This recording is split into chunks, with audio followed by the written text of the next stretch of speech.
আজ থেকে হাজার হাজার বছর আগে যখন ছিল না গাড়ি, না ট্রেন, না বিমান, তখন পৃথিবীর সবচেয়ে দ্রুত গতির বাহনের নাম ছিল ঘোড়ার গাড়ি। একসময় রাজা থেকে সৈনিক, প্রেমিক থেকে ডাকপিয়ন, যুদ্ধ থেকে বিয়ে, সব কিছুর কেন্দ্রেই ছিল এই এক বাহন। কিন্তু প্রশ্ন হল, ঘোড়ার গাড়ির বয়স আসলে কত? ইতিহাসবিদদের মতে প্রায় ৫,০০০ থেকে ৫,৫০০ বছর আগে প্রাচীন মেসোপটেমিয়ার প্রথম চাকার ব্যবহার শুরু হয়। আর সেই চাকার সঙ্গেই জন্ম নেয় মানুষের প্রথম যানবাহন বিপ্লব। প্রথম দিকের ঘোড়ার গাড়িগুলো ছিল খুবই সাধারণ, কাঠের তৈরি ভারী কাঠামো, আর সামনে বাঁধা থাকত বন্য ঘোড়া বা গাধা। তখন মানুষ বুঝতে শুরু করল, দূরত্ব মানেই আর কষ্ট নয়। সময়ের পরিক্রমায় আমাদের বাংলাতেও চলে এলো সেই ঘোড়ার গাড়ি। একসময় ঢাকার সকাল শুরু হতো ঘোড়ার খুরের শব্দে। পুরনো ঢাকার সরু গলি দিয়ে ছুটে যেত এক অদ্ভুত বাহন, টমটম। রূপায়ণ lake castle, welcome to the land of piece. এটা শুধু একটি ঘোড়ার গাড়ি ছিল না, এটা ছিল ঢাকার জীবনযাত্রা, ঢাকার প্রেম, ঢাকার ঐতিহ্য। আজ সেই টমটম কোথায় হারিয়ে গেল? একসময় এই ঘোড়া কিংবা রাজকীয় টমটম গাড়িতে কেবল রাজা, বাদশা, জমিদাররাই চড়তে পারতেন। এটি ছিল মূলত ঢাকার ধর্নাঢ্য ও অভিজাত পরিবারের একমাত্র বাহন। টমটম শব্দটির উৎপত্তি নিয়ে রয়েছে নানা মত। কেউ বলেন ঘোড়ার খুরের টমটম শব্দ থেকে এসেছে এই নাম। আবার ইতিহাসবিদদের মতে ব্রিটিশ ভারতে ছোট আকারের ঘোড়ার গাড়িকে বলা হতো টমটম কার্ট। ধীরে ধীরে এই নাম ছড়িয়ে পড়ে ঢাকায়, আর তখনকার ঢাকা ছিল এক ব্যস্ত প্রাণচঞ্চল শহর। কিন্তু রিকশা তখনও আসেনি, মানুষের প্রধান ভরসা ছিল টমটম। ইতিহাস ঘেঁটে জানা যায় ১৮৩০ সালে পুরান ঢাকায় সর্বপ্রথম এই ঘোড়ার গাড়ির প্রচলন শুরু হয়। তৎকালীন সময়ে এই বাহনটি ছিল মূলত স্থানীয় জমিদারদের অহংকার। শুধু মানুষের যাতায়াতই নয়, এক সময় ঢাকায় বসবাসকারী আর্মেনীয়দের ব্যবসার মালামাল টানার কাজেও ঘোড়ার গাড়ি ব্যবহার করা হতো। ঊনবিংশ ও বিংশ শতাব্দীর ঢাকায় টমটম ছিল রাজপথের রাজা। চকবাজার, ইসলামপুর, সদরঘাট, লালবাগ সব জায়গায় দেখা মিলত সারি সারি টমটমের।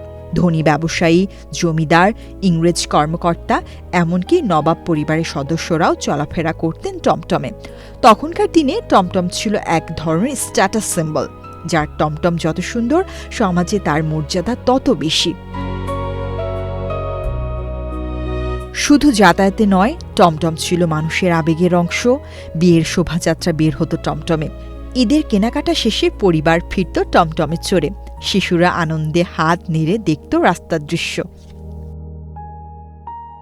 আর টমটম চালকরা, তারা ছিলেন পুরনো ঢাকার জীবন্ত চরিত্র।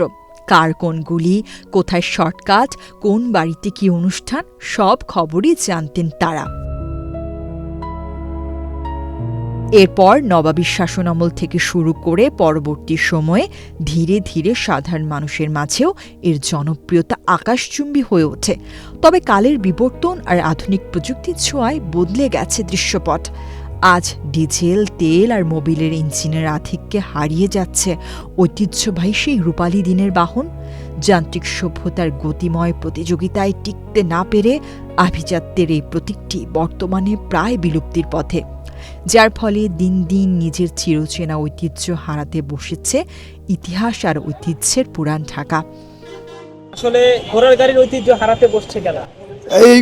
এইভাবে মনে করেন আমরা একটাই ধরে রাখছি, এবার আমাকে রাখতে দিতেছে না, আমাকে বাগাই দিতেছে।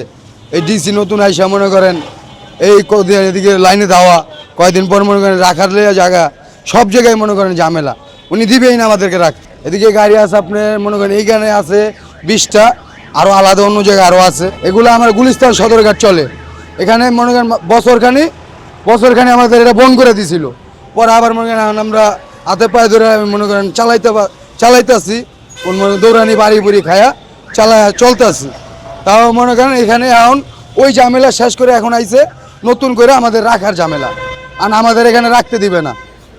আর আমরা কই যাবো? এখন আমাদের বলে বেরিবান চলে যান, বেরিবান ওখানে হলো ভাঙ্গাচোরা, নাই জায়গা রাখার জায়গা, আমরা ওখানে কোথায় রাখবো?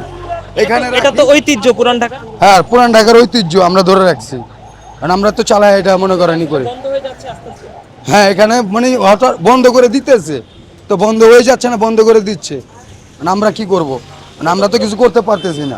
এটার ভিতরে মনে করেন পরিবার আছে 120 জন, এর ভিতরে ড্রাইভার আছে, হেল্পার আছে, মালিক আছে, আবার মনে করেন বিভিন্ন আছে, এটা দিয়ে মনে করেন সবাই চলে, আমরা চলি, এটা দিয়ে আমরা মনে করেন। আচ্ছা, এক একটা ঘোড়ার গাড়ি বানাইতে খরচ কিরকম? এক একটা গাড়ি বানাইতে মনে করেন 3.5 লাখ 4 লাখ টাকা মনে করেন খরচ আছে, ঘোড়া ছাড়া। ঘোড়ার দাম একটা ঘোড়া মনে করেন 70,000, 60,000, 80,000, মানে যেরকম যেটা দাম।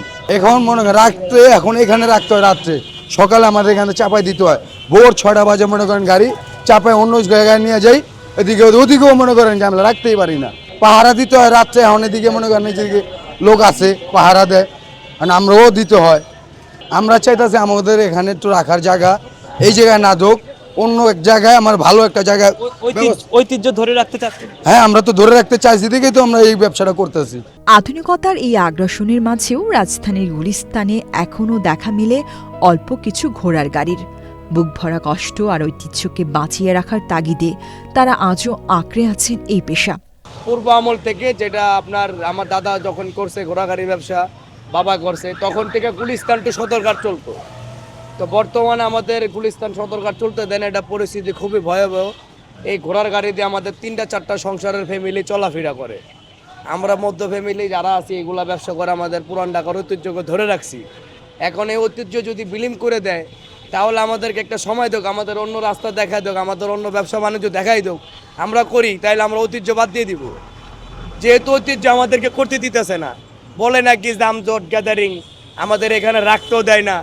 আমগো এখানে আমাদের দাদা রেখে গেছে, এখানে সেই আমল থেকে আমরা এখানে ঘোড়ার গাড়ি রাখতেছি। এখানে রাখলে নাকি সমস্যা।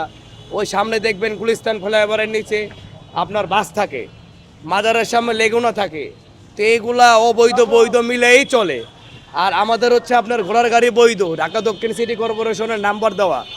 আপনার আজ থেকে আরও 20-22 বছর আগে আমাদের মাননীয় মেয়র সাহেব সাদেক হোসেন খোকা স্যার, উনি আমাদের ঘোড়ার গাড়ির অনুমতি দিয়ে গেছে। আমাদের ঘোড়ার লাইসেন্স আছে, গাড়ির লাইসেন্স আছে, আমরা বছরে ব্যাট ট্যাক্স দিতেছি, রেনো করতেছি। অথচ আমাদের যে পূর্ব আমলের ঐতিহ্য ওনারা চলতে দিতেছে না, চলতে দিবে না, বন্ধ করে দিবে, তাহলে ঐতিহ্য শেষ। তাহলে আমাদেরকে একটা রাস্তা দেখায় দেখ, ব্যবস্থা করে দেখ, যে আপনারা এভাবে চলবেন। গুলিস্তান সদরঘাট নাকি চলতে দেয় না, ঐতিহ্য চলবে না। তো একটা সারা বাংলাদেশের তো পর্যটক হিসাবে গুলিস্তান সদরঘাট এসে ঘোড়ার গাড়ি পায়। বিয়ে শাদী, মুসলমানি, সরকারি বেসরকারি, আমরা যে কোনো প্রোগ্রামে ঘোড়ার গাড়ি ভাড়া দিয়ে থাকি, আমাদের জীবন জীবিকা চলে, এটা তো আমাদের সংসার চলে, এটা দিয়ে ঐতিহ্য ধরে রাখছি। যদি মাননীয় প্রধানমন্ত্রী মনে করে যেহেতু দেশকে পরিবেশ করবে, সুন্দর করবে, উনি সাজাতে চাচ্ছে, তাহলে সাজাক, সুন্দর করুক, আমরা ওনার সাথে একমত। কিন্তু আমাদের একটা লাইন দেখায় হোক, একটা ব্যবস্থা করে হোক, আমরা যাতে ব্যবসা করে পরিবার পরিজন নিয়ে চলে ফিরে খেতে পারি। ঢাকার যানজটের এই চেনা শহরে মাত্র 30 টাকা জনপ্রতি ভাড়ায় এই গাড়িগুলো আজও মানুষকে পৌঁছে দেয় তাদের গন্তব্যে। তবুও টমটম এখনও পুরোপুরি হারিয়ে যায়নি। স্মৃতি আর ঐতিহ্যের শেষ চিহ্নটুকু নিয়ে আজও লড়ে যাচ্ছে এই 30টি গাড়ি। কিন্তু এভাবে আর কতদিন? কালের গর্ভে কি চিরতরে হারিয়ে যাবে পুরান ঢাকার এই শেষ আভিজাত্য? টমটম হয়তো এখন আর শহরের প্রধান বাহন নয়, কিন্তু এটা এখনও ঢাকার আত্মার একটি অংশ।